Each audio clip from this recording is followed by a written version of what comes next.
¿Qué tal? Me da un gusto estar con todos ustedes, con todas ustedes.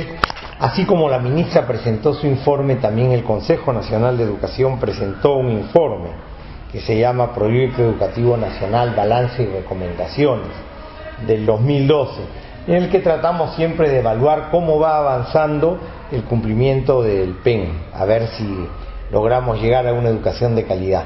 Y en este sentido, el balance y las recomendaciones presentadas fueron hasta el año pasado, hasta el 2012, 5 años desde que fuera aprobado el proyecto.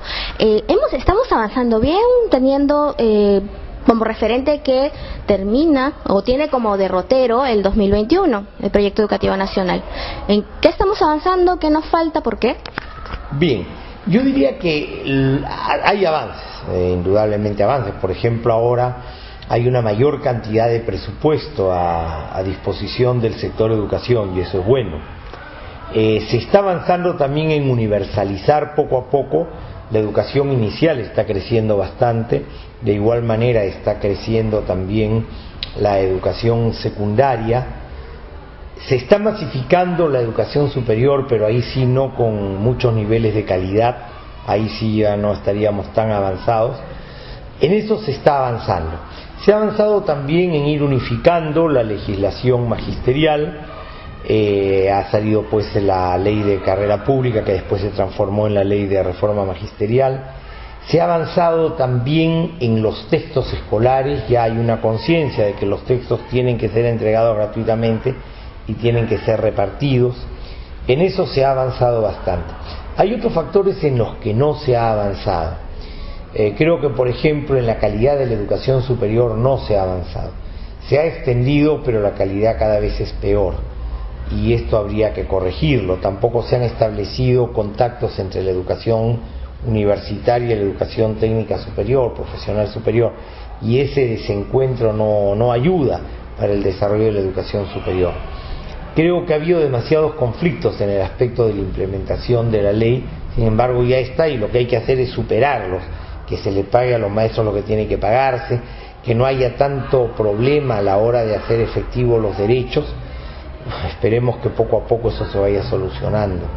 Creo que en el aspecto del aprendizaje todavía estamos un poco estancados. Se ha avanzado varios años, pero últimamente ya como que el impulso no es suficiente, y eso lo está probando la evaluación censal, ¿no? Que hay un estancamiento. Ahora, eso puede ser relativo y puede ser un retomar fuerzas para seguir subiendo. En todo caso, tampoco deberíamos adelantar o subir con tanta parsimonia, ¿no? Porque en realidad la brecha es muy grande. Bueno, esas son de las cosas que yo veo que estamos un poco, digamos, retrasados. Pero sobre todo creo que sería importante que los gobiernos asuman el proyecto educativo nacional, no puntualmente sacando de aquí y de allá, sino de manera sistemática. Eso es lo que yo sí creo que está faltando, ¿no? A veces el gobierno tiene determinadas prioridades y hace hincapié en algo, y no en todo el panorama, ¿no? Y no hablo solamente de este gobierno, sino de otros gobiernos. ¿Y a qué se debe que en algunos objetivos se avance un poco más, otro un poco menos?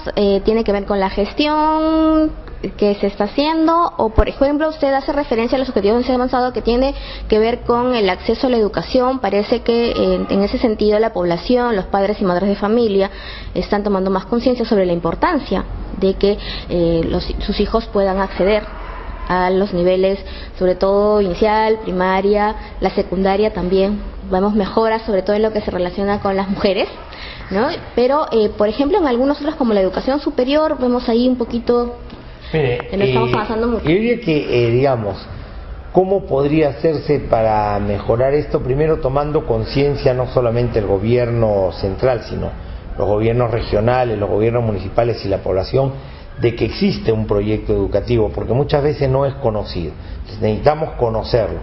En segundo lugar, deberían alinearse las políticas a eso. Yo creo que a veces no se le da hincapié en algunos puntos, porque cada gobierno tiene sus propias políticas en las cuales incide, y entonces incide en esas y olvida otra de las partes. Ahora es cierto que no se puede hacer todo al mismo tiempo, pero sí tener una visión de conjunto.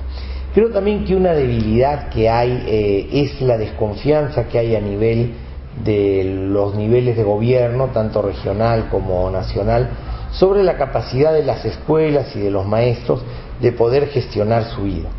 Hay normas demasiado complicadas para la ejecución del gasto, para el desarrollo de actividades educativas, que son normas que desde el propio colegio se ven totalmente inútiles, innecesarias, engorrosas, que impiden trabajar y que trasuntan una desconfianza fundamental en los agentes del sector educativo, especialmente de los directores de colegios, de los profesores.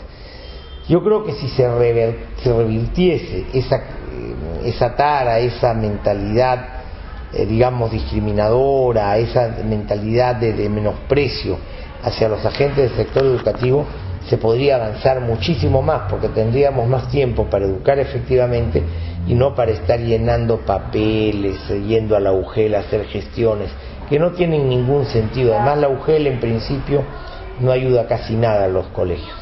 Intenta controlar de lo poco que puede controlar, pero de que las UGELes den realmente un apoyo efectivo a los colegios, no, estorban. Y hablando del sistema educativo, las docentes son muy importantes, y hay un objetivo, el número 3, que es muy específico también, ¿no? Maestros bien preparados ejercen profesionalmente la docencia.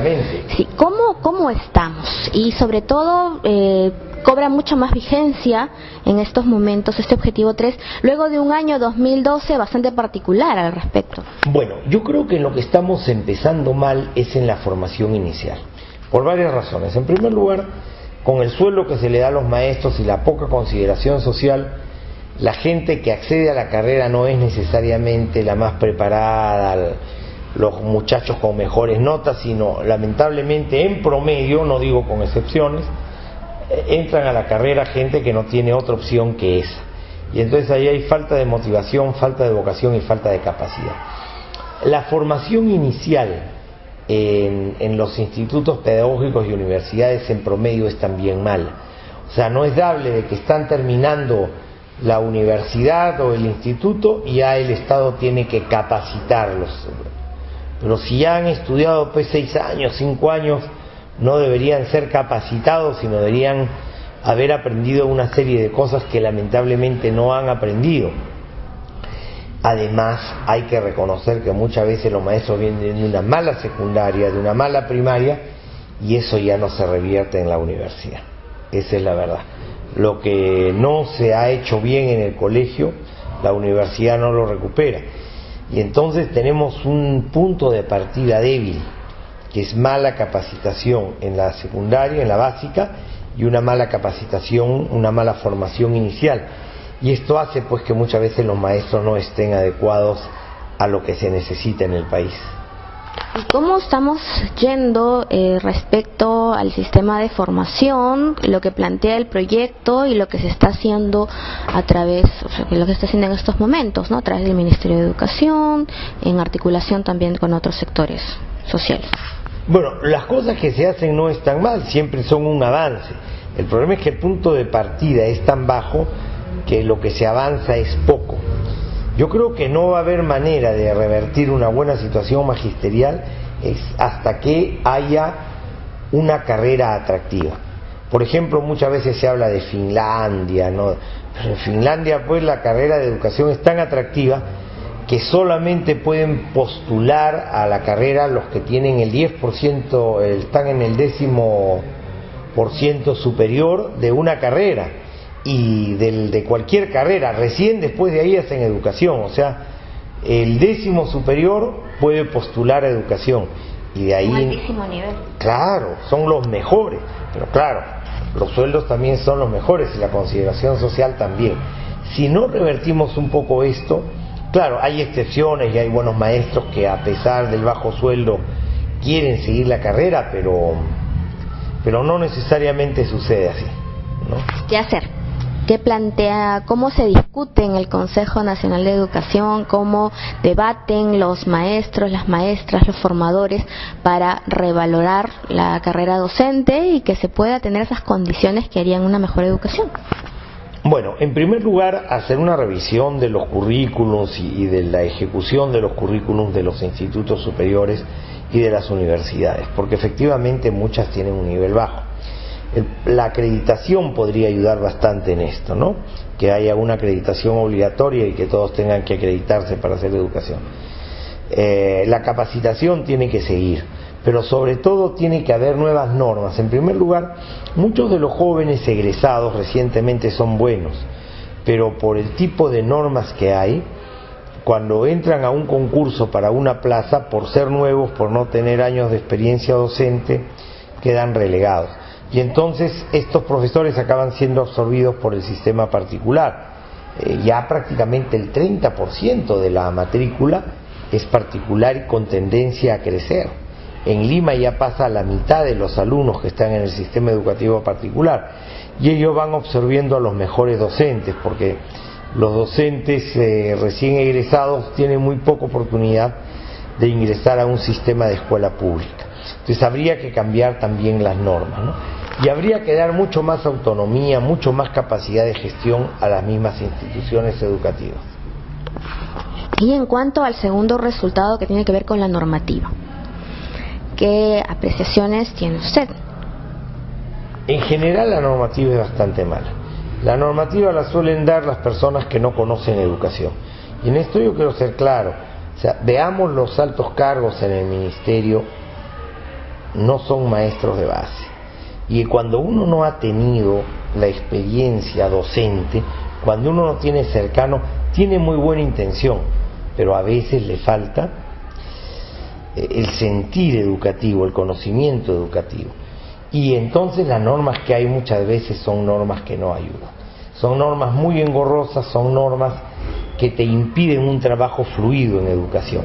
Son normas basadas en la sospecha, normas basadas en que el docente va a querer hacer malas cosas, o que tiene mala intención, o que es un ignorante, y entonces se parte de eso y se legisla sobre algunos casos negativos. Por ejemplo, en el caso de la ley de textos, es una de las leyes más estúpidas que he visto que ha dado el Congreso, y vaya que ha dado leyes estúpidas. ¿Desde cuándo aquí los padres de familia van a definir, con qué criterio pedagógico pueden definir los libros que deben usarse? Eso es un populismo barato, pero fue empeorado por el reglamento del Ministerio de Educación, porque la ley, que ya era mala, decía que los padres de familia participaban. El Ministerio de Educación dice que ellos decidían. ¿Alguien va a decidir en un hospital qué medicinas va a tomar? ¿Alguien va a decidir en un restaurante qué comida va a comer? No, eso no se hace. Los docentes somos profesionales en educación. Y es cierto que en algunos casos pueden haber habido abusos. De hecho los han habido. Pero uno no puede legislar sobre el abuso. Al que ha abusado se le sanciona, pero no partir de que toda la mayoría pues somos gente que queremos delinquir. O sea, ¿cómo la sociedad va a pensar eso de sus maestros? ¿Cómo la ley traduce ese sentimiento? Yo en eso sí estoy bien descontento. La normatividad, tanto del gobierno como del legislativo, es mala.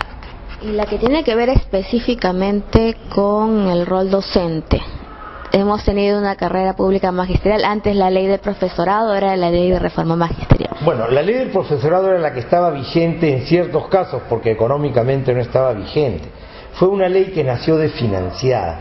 Fue una ley producto de la demagogia de los gobiernos, que la ley se aprobó faltando poco para el cambio de gobierno, y el reglamento de la ley se aprobó faltando poco para el cambio del siguiente gobierno. Y entonces cuando entró Fujimori simplemente no le hizo caso y la descontinuó. En la práctica estaba descontinuada. Yo fui muy, crítico, pero de esa situación, pero también estuve contento cuando hubo la ley de carrera pública magisterial. Yo creo que no debió haberse dado la última ley de reforma, porque la última ley de reforma tiene una deficiencia, a mi juicio. Para otros es virtud, a mi juicio es deficiencia. Obliga a los maestros a entrar a ese sistema. Y todo lo que es obligado de esa manera, primero que va contra los derechos ya adquiridos de los docentes, pero fundamentalmente hace que los docentes vayan con pocas ganas, ¿no? Lo que teníamos que haber hecho era más atractiva la carrera pública magisterial, y haciéndola más atractiva ir incorporando cada vez más a los docentes. Pero bueno, ya se dio la ley y ahora hay que apoyarla, porque ya está, y lo peor sería que estemos retrocediendo. O cambiando de leyes. O cambiando de leyes, ¿no? Ahora, si se declarase la inconstitucionalidad de la ley, no creo, espero que no, estaríamos en un problema serio, ¿no? Pero sí estamos con ese riesgo. El magisterio, el sindicato ha presentado proyectos de acción de inconstitucionalidad. ¿Ante el Tribunal Constitucional? Sí, ojalá que no se dé, porque, repito, yo estoy en contra del actual porque yo estaba a favor de la carrera pública. Además, la diferencia entre la carrera pública magisterial y la reforma es muy escasa. Básicamente, la gran diferencia está en que es obligatorio para todos entrar a nuevos sistemas. Los dos regímenes, ¿no? Claro, la unificación no es mala, el problema es que es una unificación coercitiva, ¿no? En eso es en lo que yo estoy en desacuerdo.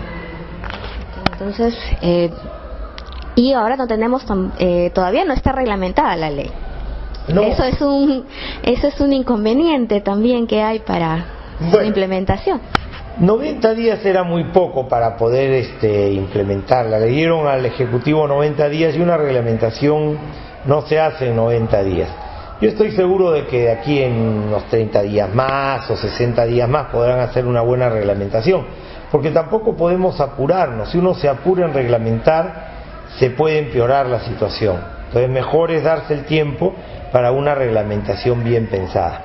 ¿Y qué observaciones y aportes tiene el Consejo Nacional de Educación? Aunque también hay por lo que escucho, porque lo que he escuchado en las diversas opiniones, cuando he tenido oportunidad de conversar sobre la ley, hay un debate también interno fuerte. Claro, hay un debate interno y lo que yo he dicho es mi opinión personal, no la opinión del Consejo. Una vez que el Consejo debata y discuta, daremos una opinión. De hecho, hemos tenido un aporte sistemático para el proyecto de reglamento. Pero como eso está en el Ejecutivo, ya no puedo estarlo sacando porque no se trata tampoco de estar incordiando, ¿no? Ahora es el Ejecutivo el que tiene que trabajar y una vez que salga, bueno, seguramente tendremos alguna opinión. Pero nosotros como Consejo ya hemos optado por apoyar la actual ley, aunque muchos de los consejeros no estábamos de acuerdo en hacerla, porque ya está dada y porque el país tiene que seguir adelante. ¿Y qué expectativas se tiene en torno a este objetivo del que hemos conversado así también brevemente y da para muchos programas más también, para muchas invitaciones que le vamos a hacer de aquí en adelante? ¿Qué expectativas se tienen con respecto a este objetivo del proyecto y a los otros objetivos, los otros 5 restantes, al 2021? ¿Sobre qué recomendaciones les gustaría hacer hincapié, énfasis, ¿no? Para poder caminar hacia esa visión de país, y de educación y de país que...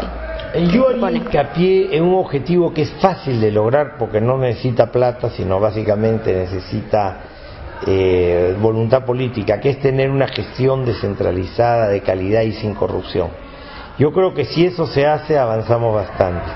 Por otro lado, creo que es urgente también, el Ministerio va a empezar la capacitación de los directores.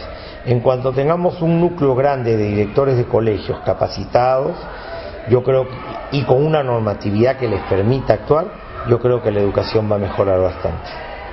Y el proyecto educativo nacional tiene ya 6 años que se está implementando, que se está ejecutando, y conversaba justo temprano, hace unas horas, con el profesor Jamer Villena del SUTEP, y me decía que está descontextualizado, que se debería contextualizar de acuerdo a cómo ha ido caminando el país, cómo está el país actualmente, a la diversidad que existe.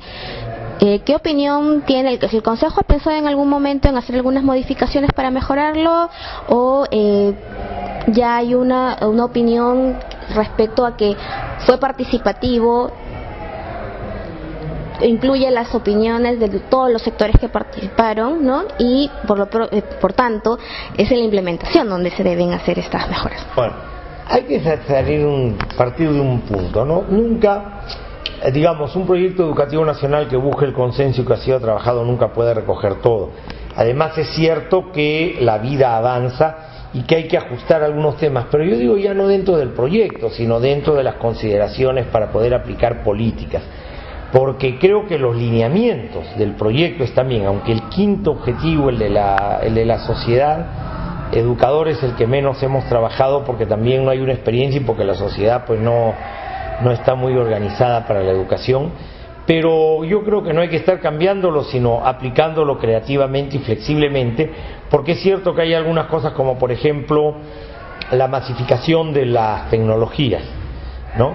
Eso probablemente habrá que darle un espacio especial, pero ya no como cambiar el proyecto, sino incorporarlo dentro del proceso, ¿no? ¿Y qué opinión tiene sobre el papel del Ministerio de Educación en cuanto a la implementación del PEN? El Ministerio de Educación ha hecho suyo el proyecto educativo nacional y ha partido de él.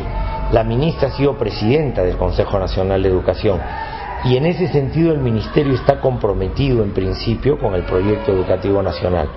Ahora, vamos a ver en la práctica, a la hora de las políticas, en qué medida pueden empujar, pero yo sí tengo la idea de que el Ministerio está tratando de identificar sus acciones o alinearlas con los lineamientos del proyecto educativo nacional. O sea, por el lado del Ministerio tenemos compromiso. Hay un compromiso. Entonces, bueno, ahí, como dice usted, falta sociedad, ajustar un poco con el quinto objetivo, con la sociedad. ¿Cómo hacerlo? El problema es que no hay una conciencia clara, no se sabe muy bien qué es lo que significa la sociedad educadora. Entonces se piensa que es que alguien tiene que enseñar por aquí, por allá. No, la idea de sociedad educadora es, por un lado, que toda la sociedad entienda que todo lo que hace educa o deseduca. Por ejemplo, acciones a nivel de una familia, a nivel de un club social, a nivel de un club deportivo, a nivel del parlamento, a nivel del municipio. Todo lo que hacemos, por el solo hecho de hacerse y de ser muestra, educa o deseduca. Por otro lado está también la necesidad de el reconocimiento formal de los aprendizajes desarrollados en la sociedad.